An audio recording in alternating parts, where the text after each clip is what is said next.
So with trig functions, we like to be able to put them into terms where we know the definite answer, like square root of 3 over 2 triangles or square root of 2 over 2 triangles.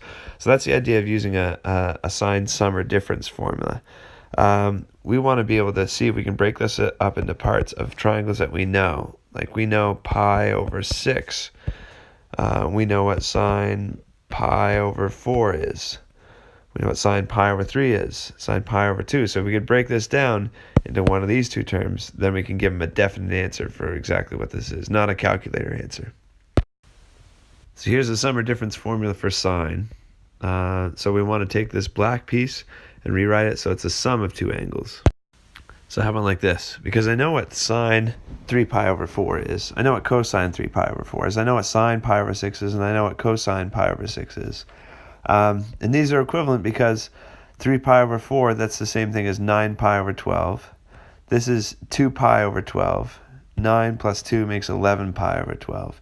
So these are equivalent, and now that it's the sum of two angles, I can plug and chug them right into the formula.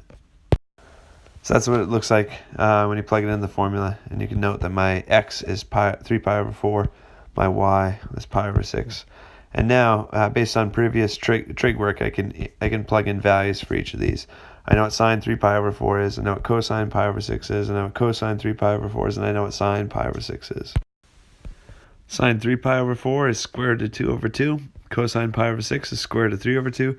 Cosine 3 pi over 4, that's negative square root of 2 over 2. And sine pi over 6, that's 1/2.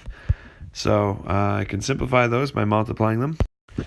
Looks like that. And then common denominators, so we got square root of 6 minus square root of 2 over 4.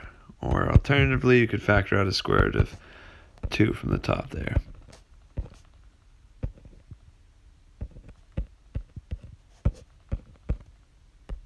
Okay, but the denominator is rationalized, so either of those I think should be okay.